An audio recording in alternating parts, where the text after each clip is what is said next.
আমার ছেলে অভিজিৎ আমার কানে ফিসফিস করে বলল, মা, আমি তোমাকে বিয়ে করতে চাই। আমি স্তব্ধ হয়ে গেলাম গো। সিডনিতে একটি সাগরিকত বাড়িতে আমরা দুজন থাকি। আমার বয়স ৪৫, অভিজিতের বয়স ২৪। অভিজিৎ একজন সফল আর্কিটেক্ট, আমি একজন ক্যাম্প কাউন্সিলর। আমরা অস্ট্রেলিয়াতে এসেছি ৮ বছর আগে, তার বাবার মৃত্যুর পর।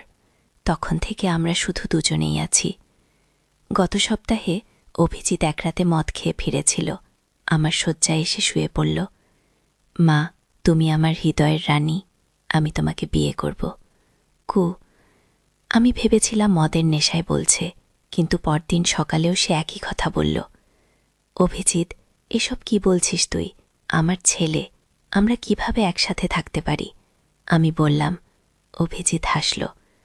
মা, আমরা তো আগেও একসাথে থাকি, এখন শুধু আমাদের সম্পর্কের নাম বদলে যাবে। আমরা এমন জায়গায় চলে যাব যেখানে কেউ আমাদের চিনবে না। আগে আমি পুরোপুরি হতভম্ব হয়ে গেলাম। এভাবে কি করে সে ভাবতে পারে? কিভাবে আমার ছেলে এমন চিন্তা করছে? এটা কি আমার ভুল? আমি তাকে একা বট করেছি, তার বাবা নেই। সে কি এজন্য এমন বিকৃত চিন্তা করছে? পরদিন সকালে আমি অভিজিতের ঘরে গেলাম। সে ঘুমোচ্ছিল। আমি তার টেবিল থেকে ফোন তুলে নিলাম, কোনো ক্লু পাওয়া যায় কিনা দেখতে চাইলাম। ফোন খুলে দেখি স্ক্রিন সেভারে আমাদের দুজনের একটি ছবি, কিন্তু এটা ফটোশপ করা। এটা একটি বিয়ের ছবি, যেখানে আমি সাদা শাড়ি পরে আছি আর অভিজিৎ স্যুট পরে আছে। আমার বুক ধরফর করতে লাগল। কি হচ্ছে এসব? আমি ঝটপট বাকি ফোনটা চেক করতে থাকলাম। আরও অনেক ছবি ছিল, আমাদের দুজনের ম্যানিপুলেটেড ফটো, রোমান্টিক পোজে। আমার মাথা ঘুরে গেল, পা কাঁপতে লাগল। নোট অ্যাপে গেলাম, সেখানে একটা নোট পেলাম। আমাদের প্ল্যান: ১, মাকে প্রপোজ করা; ২, একসাথে সিঙ্গাপুর যাওয়া; ৩, ভুয়া পরিচয় দিয়ে সেখানে বিয়ে করা; ৪, একসাথে নতুন জীবন শুরু করা। গিয়ে আমি কাঁপতে কাঁপতে ফোনটা রেখে দিলাম। কি ভয়ঙ্কর পরিস্থিতি! আমি আমার ছেলেকে কোথায় নিয়ে এসেছি? কেন সে এমন হয়ে গেল? সেদিন সারাদিন আমি অভিজিতের সামনে স্বাভাবিক থাকার চেষ্টা করলাম। সে কাজে চলে গেল। আমি সব কথা ভাবতে লাগলাম। আমাকে কোনো সাইকোলজিস্টের সাথে কথা বলতে হবে। অভিজিতের চিকিৎসা দরকার। সন্ধ্যায় সে ফিরলে আমি বললাম, অভিজিৎ, তোর কি মনে আছে আমরা এখানে আসার আগে কি হয়েছিল? সে অবাক হয়ে বলল, কেন মা, হঠাৎ এটা জিজ্ঞেস করছো? আমি ভাবছিলাম, আমরা কি সত্যি স্বামীর মৃত্যুর পরে এখানে এসেছি? আমি জিজ্ঞেস করলাম। অভিজিৎ অবাক চোখে তাকালো। মা, তুমি ঠিক আছো? বাবার মৃত্যুর পরেই তো আমরা এখানে এসেছি। তুমি কি ভুলে যাচ্ছ? না অভিজিৎ, আমি বললাম, আসলে আজ তোর বাবার মৃত্যুবার্ষিকী, এজন্য আমি একটু বিচলিত। কু, অভিজিৎ কিছুক্ষণ চুপ থেকে বলল, হ্যাঁ, ঠিক বলেছ মা, আমি ভুলে গিয়েছিলাম। সে আমার হাত ধরে বলল, কিন্তু এখন তো আমরা দুজনেই আছি, তাই না মা? আমরা একে অপরকে সাহায্য করব, একসাথে থাকব। আমি বিরক্ত হয়ে হাত ছাড়িয়ে নিলাম। অভিজিৎ, তুই কি পাগল হয়ে গেছিস? আমি তোর মা, আমি তোকে জন্ম দিয়েছি, তোর এই চিন্তা ভয়ঙ্কর। অভিজিৎ হঠাৎ হাসতে শুরু করল। ঠিক আছে মা, আমি তোমায় সব বলছি। আমি অবাক হয়ে তাকালাম। আমি এসব নাটক করছিলাম তোমাকে পরীক্ষা করার জন্য, সে বলল। আমার এক বন্ধু আছে মার্টিন, সে তার মাকে নিয়ে অস্বাভাবিক আচরণ করে। আমি তোমাকে দেখাতে চাইছিলাম কেমন লাগে যখন একটা ছেলে তার মাকে এভাবে দেখে। আমি তোমার প্রতিক্রিয়া রেকর্ড করেছি, যাতে ওকে দেখাতে পারি। কো, আমি বিশ্বাস করতে পারছিলাম না। কি বলছিস অভিজিৎ? এটা কোনো মজার বিষয় নয়। সরি মা, সে অনুতপ্ত স্বরে বলল। বুঝতে পেরেছি, এটা খুবই বাজে আইডিয়া ছিল। আমি যখন দেখলাম তুমি কতটা আপসেট হয়েছ বুঝলাম। এটা থামানো উচিত কি? আমি রেগে গেলাম। তোর ফোনে আমি সেই সব ফটোশপ করা ছবি দেখেছি, আর তোর নোট অ্যাপের প্ল্যান, এগুলো কি তোর পরীক্ষার অংশ? অভিজিৎ একটু লজ্জিত দেখালো। হ্যাঁ মা, আমি জানতাম তুমি আমার ফোন দেখবে, এজন্য সেসব রেডি করে রেখেছিলাম। আমি ভেবেছিলাম এতে প্রতিক্রিয়া আরও স্বাভাবিক হবে গো। এটা বিশ্বাস করা কঠিন ছিল, কিন্তু এটাই সত্য হওয়া উচিত, তাই না? না হলে আমি কি ভাবতে পারি যে আমার নিজের ছেলে সত্যি না? এটা অসম্ভব। আমি ওকে বললাম, অভিজিৎ, তুই আমার বিশ্বাস হারিয়েছিস। আমি তোর কাছে আশা করি না এমন একটা জঘন্য যোগ্য। সে মাথা নিচু করে বলল, সরি মা, আমি আর কখনো এমন করব না। আগে সেদিন রাতে আমি ঘুমাতে পারিনি, কিছু একটা ঠিক মনে হচ্ছিল না। পরদিন সকালে আমি সিদ্ধান্ত নিলাম আমাদের বাড়ির পুরানো কাগজপত্র দেখব। অস্ট্রেলিয়া আসার সময় আমাদের অনেক ডকুমেন্ট আনতে হয়েছিল, বার্থ সার্টিফিকেট, ম্যারেজ সার্টিফিকেট, স্বামীর ডেথ সার্টিফিকেট ইত্যাদি। স্টোর রুমে গিয়ে পুরানো বাক্স খুঁজতে লাগলাম। এতদিন আমি ওসব আর দেখিনি। একটা লাল বাক্স সব ডকুমেন্ট ছিল। আমি খুলে দেখতে লাগলাম, বার্থ সার্টিফিকেট, পাসপোর্ট, আরও অনেক কাগজ। হঠাৎ আমার চোখ পড়ল একটা কাগজের দিকে। এটা অভিজিতের বার্থ সার্টিফিকেট। আমি পড়লাম, নাম অভিজিৎ চৌধুরী, জন্ম তারিখ 10 জুলাই 1999, মাতা অম্বিকা সেন, পিতা প্রদীপ চৌধুরী। আমি চমকে উঠলাম, অম্বিকা সেন? আমার নাম তো সুমিত্রা চৌধুরী। এটা কি ভুল নাকি আমি ভুল দেখছি? আমি আরও কাগজপত্র খুঁজতে থাকলাম। একটা ফোল্ডারে কিছু পুরানো ছবি পেলাম। আমি, স্বামী আর অভিজিৎ, কিন্তু সাথে আরও একজন মহিলাও আছেন। ছবির পিছনে লেখা প্রদীপ, সুমিত্রা, অভিজিৎ এবং অম্বিকা 20। আমার হাত কাঁপাতে লাগল। কে এই অম্বিকা? অভিজিতের আসল মা? তাহলে আমি কে? আমার মাথা ঘুরতে লাগল, বমি পাচ্ছিল। হঠাৎ আমি চিৎকার শুনলাম, তুমি এগুলো দেখছ কেন? পিছনে তাকিয়ে দেখি অভিজিৎ, তার চোখে রাগ এবং ভয়। আমি হাঁটু গেটে বসে পড়লাম। অভিজিৎ, এসব কি? অম্বিকা কে? আমি কে? অভিজিৎ একটা দীর্ঘশ্বাস ফেলে বলল, আমি জানতাম একদিন না একদিন তুমি সব কিছু জেনে যাবে।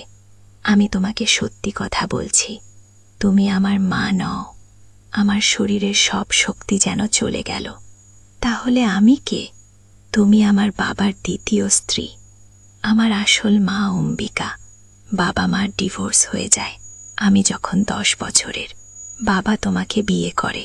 আমার মা আমাকে দেখতে আসতো, কিন্তু আমি তাকে পছন্দ করতাম না। সে ছিল মানসিক রোগী। 8 বছর আগে একদিন সে আমাদের বাড়িতে এসে ঝগড়া করছিল। বাবা তাকে থামাতে চাইছিলেন। হঠাৎ সে একটা ছুরি বের করে বাবাকে আঘাত করে। বাবা গো! অভিজিৎ কেঁদে ফেলল। বাবা মারা যান। তুমি সেদিন বাড়িতে ছিলে না।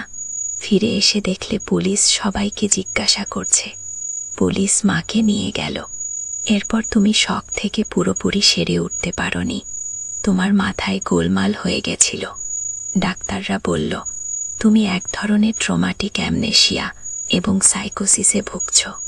তুমি ভাবতে শুরু করলে যে তুমি আমার আসল মা। আমি কাঁদতে কাঁদতে বললাম, এসব মিথ্যা। না, এটাই সত্য। অভিজিৎ বলল, ডাক্তাররা বলল তোমাকে সত্য জানালে তোমার অবস্থা আরও খারাপ হতে পারে। তাই আমি তোমার ভ্রম বজায় রাখলাম। আমরা অস্ট্রেলিয়া চলে এলাম, নতুন জীবন শুরু করলাম। সবকিছু ভালোই চলছিল। এতদিন পরে তুমি সব জেনে ফেলেছ গো। তাহলে ওই বিয়ের প্রপোজাল, ওসব ছবি? আমি জিজ্ঞেস করলাম। আমি জানতাম তুমি আস্তে আস্তে সন্দেহ করছো। তোমার স্মৃতি ফিরে আসছে। আমি তোমাকে একটা ঝাঁকুনি দিতে চাইলাম, দেখতে চাইলাম তুমি কতটা শক নিতে পারো। যদি ওই কথায় তুমি বিশ্বাস করতে, তাহলে বুঝতাম তোমার অবস্থা আরও খারাপ হয়েছে, কিন্তু তুমি প্রতিবাদ করলে। এতে বুঝলাম তুমি সেরে উঠছ। তাই গতকাল বললাম, এটা একটা জোক ছিল গো। আমি তার কথা বিশ্বাস করতে পারছিলাম না। তাহলে আমার আসল নাম কি? আমার পরিবার? তোমার নাম সুমিত্রা দাস। তুমি বাবার সাথে অফিসে কাজ করতে। তোমাদের বিয়ে হয় আমি যখন 1-2 বছরের। তোমার পরিবার ইন্ডিয়াতে থাকে, কিন্তু তুমি তাদের সাথে যোগাযোগ রাখো না। ওরা জানে না তুমি মানসিক অসুস্থ হয়ে পড়েছ। আমি ওদের বলেছি আমরা ভালো আছি। আমি নিজের মাথা ধরে বসে পড়লাম। আমি বিশ্বাস করতে পারছি না, আমার সমস্ত জীবন একটা মিথ্যা। আমি অভিজিতের মাই না। তুমি আমার সৎ মা, কিন্তু আমার কাছে তুমি আমার আসল মা। তুমি আমাকে খুব ভালোবাসো। আমাকে দেখাশোনা করো। আমি তোমাকে ছাড়া বাঁচতে পারবো না। আগে আমার মাথায় হঠাৎ একটা চিন্তা এলো, অভিজিৎ তোর আসল মা কোথায়? সে কি জেলে? অভিজিৎ চুপ করে গেল। অভিজিৎ, আমি জোরে ডাকলাম। মা, সে মারা গেছে জেলে। আত্মহত্যা করেছিল গো। আমি চোখ বন্ধ করে ফেললাম। আমার সামনে এখন দুটো পথ ছিল। হয় আমি এই সত্যকে মেনে নিয়ে আগের মতো জীবন চালিয়ে যাব, না হয় সত্য জানার চেষ্টা করব। আমি দ্বিতীয়টা বেছে নিলাম। অভিজিৎ, আমি একজন সাইকিয়াট্রিস্টের সাথে দেখা করতে চাই গো। ঠিক আছে মা, আমি তোমাকে নিয়ে যাব। পরদিন আমরা ডাক্তার জেনিফার রবার্টসের চেম্বারে গেলাম। আমি অভিজিৎকে বাইরে অপেক্ষা করতে বললাম। ডাক্তারকে আমি সব বললাম। অভিজিতের প্রপোজাল, আমার সন্দেহ, বার্থ সার্টিফিকেট, অভিজিতের ব্যাখ্যা। ডাক্তার আমার কথা শুনে বললেন, মিসেস চৌধুরী, আপনি কি জানেন আপনি আমার পেশেন্ট ছিলেন? 6 বছর আগে অভিজিৎ আপনাকে এখানে নিয়ে এসেছিল। আপনার ট্রমাটিক অ্যামনেশিয়া এবং ডিলিউশনাল ডিসঅর্ডার ছিল। আমি আপনার সম্পূর্ণ কেস হিস্ট্রি দেখে বলতে পারি অভিজিৎ সত্যি কথাই বলেছে। ডাক্তার তার কম্পিউটার থেকে কিছু ফাইল বের করলেন, যেখানে আমার সাইকিয়াট্রিক রিপোর্ট, মেডিকেল হিস্ট্রি সব ছিল। আমি দেখতে পাচ্ছিলাম সেখানে লেখা, পেশেন্ট সুমিত্রা দাস, 3-7 বছর, ডিলিউশনাল ডিসঅর্ডার। পেশেন্ট বিশ্বাস করেন তিনি তার সৎ ছেলের আসল মা গো। ডাক্তার আমাকে দেখালেন আমার পুরনো ছবি, যেখানে আমি, অভিজিৎ এবং তার বাবার সাথে আছি। আমি বুঝতে পারলাম অভিজিৎ সত্যি কথাই বলেছে, আমি তার মা নই। এখন আমি কি করব? আমি ডাক্তারকে জিজ্ঞেস করলাম, আপনি আস্তে আস্তে সত্যকে মেনে নিন। আপনার সত্য স্মৃতি ছেড়ে আসছে, এটা ভালো লক্ষণ। অভিজিৎ আপনাকে খুব ভালোবাসে, সে আপনার যত্ন নিয়েছে। আপনি তাকে সাপোর্ট করুন, তিনি আপনাকে সাপোর্ট করবেন। কি? আমি কেঁদে ফেললাম। ডাক্তার আমাকে সান্ত্বনা দিলেন। সেদিন বাড়ি ফেরার পথে আমি অভিজিৎকে বললাম, আমি জানি এসব সত্য। আমি তোর মা না হলেও তুই আমার ছেলে। আমরা একসাথে এই ট্রমা কাটিয়ে উঠব গো। 3 মাস পরে আমার থেরাপি চলছে। আমি আমার আসল পরিচয় ফিরে পাচ্ছি।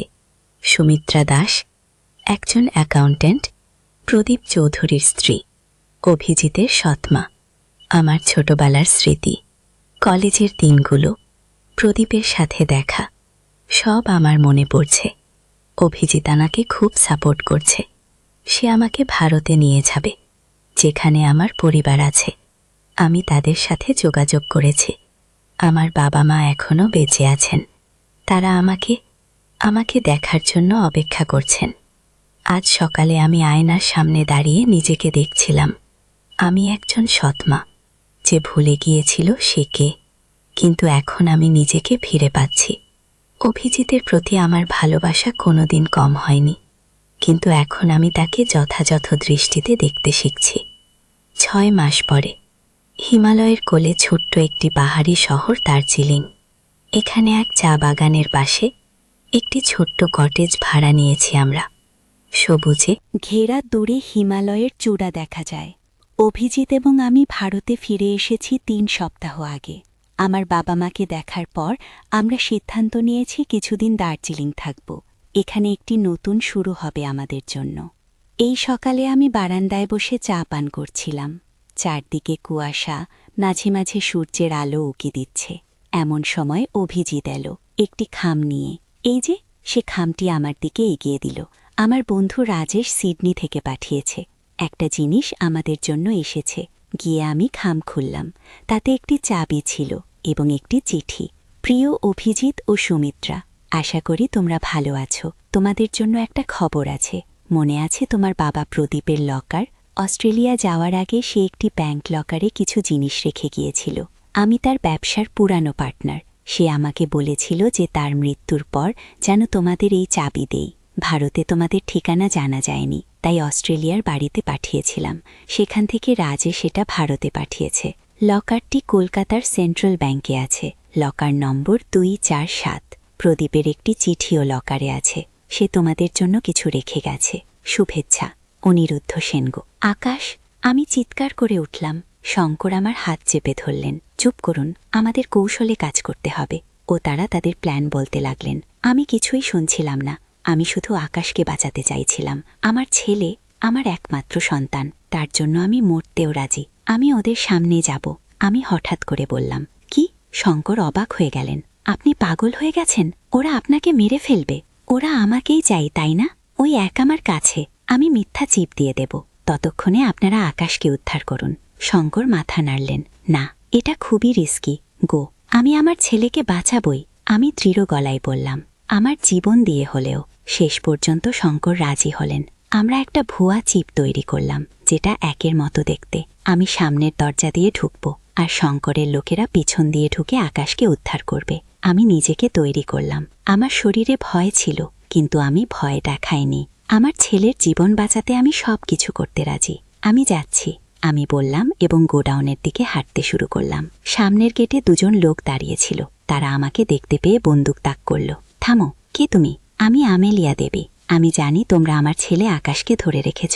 আমি এসেছি তাকে নিতে। গো। ওরা একজন অন্যজনের দিকে তাকালো, তারপর ভিতরে কাউকে ফোন করল। কিছুক্ষণ পর একজন লোক বেরিয়ে এলো, লম্বা, কালো, স্যুট পরা। আমেলিয়া দেবী, অবশেষে আমরা আপনার জন্যই অপেক্ষা করছিলাম। আপনার ছেলেকে দেখতে চান? হ্যাঁ, আমি দৃঢ় গলায় বললাম। আমার ছেলেকে ছেড়ে দিন। গো। ওই এক কোথায়? আমি লকেটটি বের করলাম। এখানে। লোকটি আমাকে ভিতরে নিয়ে গেল। আমি সতর্ক দৃষ্টিতে চারপাশে দেখছিলাম। যদি শঙ্করের লোকেরা প্ল্যান অনুযায়ী কাজ করে, তাহলে এখন তারা পিছন দিয়ে ঢুকে পড়বে। লোকটি আমাকে একটা রুমে নিয়ে গেল। দরজা খুলে দেখতে পেলাম আকাশ একটা চেয়ারে বাঁধা অবস্থায় বসে আছে। তার মুখে রক্ত, চোখে ভয়। মা! আকাশ চিৎকার করে উঠল। আমি দৌড়ে তার কাছে যেতে চাইলাম, কিন্তু লোকটি আমাকে আটকে দিল। আগে ওই এক, সে বলল। আমার ছেলেকে ছেড়ে দিন, তারপর আমি আপনাকে ওই এক দেব। আমাদের পিছন থেকে একটা গুলির শব্দ হলো। আমি চমকে উঠলাম। শঙ্করের লোকেরা এসে গেছে। শব্দ শুনে স্যুট পরা লোকটি ঘুরে তাকালো। সেই সুযোগে আমি তার হাত থেকে ছাড়িয়ে আকাশের কাছে দৌড়ে গেলাম। আকাশ, তুই ঠিক আছিস? আমি তার বাঁধন খুলতে শুরু করলাম। মা! সাবধান! আকাশ চিৎকার করে উঠল। আমি পিছন ফিরে দেখলাম লোকটি বন্দুক তাক করেছে আমাদের দিকে। ওই এক আমাকে দাও, না হলে তোমার ছেলেকে গুলি করব। আমি লকেটটি বের করলাম। নাও তোমার ওই এক। লোকটি এগিয়ে এলো লকেট নিতে। ঠিক সেই মুহূর্তে দরজা দিয়ে শঙ্কর ঢুকলেন। তার হাতে বন্দুক। নড়বেন না, শঙ্কর চিৎকার করলেন। শুট পরা লোকটি ঘুরে শঙ্করের দিকে বন্দুক তাক করল। আমি সেই সুযোগে আকাশের বাঁধন পুরোপুরি খুলে ফেললাম। মা, আমরা পালাই, আকাশ বলল। না, আমরা শঙ্করকে সাহায্য করতে হবে গো। বন্দুকধারী শঙ্কর এবং শুট পরা লোকটি মুখোমুখি দাঁড়িয়েছিলেন। দুজনেই বন্দুক তাক করে রেখেছিলেন একে অপরের দিকে। তুমি কে? শুট পরা লোকটি শঙ্করকে জিজ্ঞেস করল। আমি শঙ্কর মিত্র, রাজীব দেবের বন্ধু। লোকটি হাসল। আহা শঙ্কর মিত্র, আমরা তোমাকেও খুঁজছিলাম। তুমিও এই একের ব্যাপারে জানো, তাই না? হ্যাঁ, আমি জানি, আর আমি সেটা তোমাদের মতো লোকদের হাতে যেতে দেব না আগে। সেই মুহূর্তে বাইরে আরও কয়েকটি গুলির শব্দ হল। শঙ্কর আমাদের দিকে তাকালেন। আমেলিয়া, আকাশকে নিয়ে পালাও। আমার লোকেরা তোমাদের জন্য একটা গাড়ি অপেক্ষা করছে পিছনের গেটে গিয়ে। আমি আকাশের হাত ধরে টানলাম। চল, আমরা যাই। কিন্তু মা, উনি ঠিক আছেন? আমরা পালাতে হবে গো। আমরা দ্রুত রুম থেকে বেরিয়ে পড়লাম। পিছনে আবার একটা গুলির শব্দ হল। আমরা দৌড়ে বেরিয়ে গেলাম। সেন্ট পিটার্সবার্গের পিছনের গেটে একটা গাড়ি অপেক্ষা করছিল। আমরা দ্রুত গাড়িতে উঠে পড়লাম। চালাও, জলদি, আমি ড্রাইভারকে বললাম। গাড়ি দ্রুত স্টার্ট নিল। আমরা ওখান থেকে দ্রুত দূরে চলে গেলাম। পিছনে গোডাউনের দিকে তাকিয়ে দেখলাম আগুন জ্বলছে। মা, শঙ্কর কাকু ঠিক আছেন তো? আকাশ উদ্বিগ্ন কণ্ঠে জিজ্ঞেস করল। আমি জানতাম না, আমি আশা করি তিনি ঠিক আছেন গো। আমরা ওখান থেকে ক্রমশ দূরে চলে গেলাম। আমার বুকের মধ্যে একটা অদ্ভুত অনুভূতি হচ্ছিল। আমি হারিয়ে ফেললাম ওই এক, কিন্তু আমার ছেলেকে ফিরে পেয়েছি। এটাই আমার কাছে সবচেয়ে বড় জিনিস। পরের দিন আমরা খবরে দেখলাম শারজাহে একটা গোডাউনে আগুন লেগেছিল। সেখানে অনেকগুলো মৃতদেহ পাওয়া গেছে। আমি শঙ্করের কথা ভেবে দুঃখিত হলাম। তিনি আমাদের বাঁচাতে নিজের জীবন দিয়েছেন। আমরা দুবাই ছেড়ে চলে গেলাম, এবার একেবারে নতুন পরিচয় নিয়ে। আমরা লন্ডনে চলে গেলাম। আমি এখন মারিয়া সেলভা, আর আকাশ এখন অ্যাডাম সেলভা। আমরা মা ছেলে, আবার ভাই বোন নই। লন্ডনে পৌঁছে আমরা একটা ছোট অ্যাপার্টমেন্ট নিলাম। আমি আমার সমস্ত সঞ্চয় ব্যবহার করেছিলাম আমাদের পালিয়ে আসার জন্য। এখন আমাদের নতুন করে শুরু করতে হবে। একদিন সকালে দরজায় নখল। আমি অবাক হয়ে গেলাম, কারণ এখানে আমাদের কেউ চিনে না। আমি দরজা খুললাম এবং দেখলাম শঙ্কর মিত্র। আপনি? আমি অবাক হয়ে গেলাম। আপনি বেঁচে আছেন? হ্যাঁ, তিনি হাসলেন। আমি বেঁচে আছি, এবং আপনারাও। কিন্তু ওই ফায়ার, সবাই মারা গেছে কি? হ্যাঁ, সেটা আমরাই করেছিলাম। ওই সিন্ডিকেটের সবাইকে শেষ করে দিয়েছি। এখন ওরা আর আপনাদের খুঁজবে না। আগে শঙ্কর আমাদের অ্যাপার্টমেন্টে ঢুকলেন। আকাশ তাকে দেখে দৌড়ে এসে জড়িয়ে ধরল। শঙ্কর কাকু, আপনি ঠিক আছেন? হ্যাঁ, আমি ঠিক আছি। তিনি আকাশের পিঠে হাত বুলিয়ে বললেন। এই একের কি হলো? আমি জিজ্ঞেস করলাম। শঙ্কর তার ব্যাগ থেকে একটা লকেট বের করলেন। আমার সেই লকেট এখানেই আছে। আসলে ওই এক, ওটা একটা ফেক ছিল, যেটা আমি ওদের দিয়েছিলাম। কিন্তু আপনি তো বলেছিলেন ওই এক পেট্রোলিয়াম ইন্ডাস্ট্রিকে ধ্বংস করবে। আপনি কেন এটা বের করতে চান না? শঙ্কর আমার দিকে তাকালেন। আমরা তৈরি নই। ওই এক একটা নতুন তত্ত্ব। এটা আবিষ্কার করা হয়েছে, কিন্তু এখনও এটা নিয়ে গবেষণা করতে হবে। রাজীব এটা নিয়ে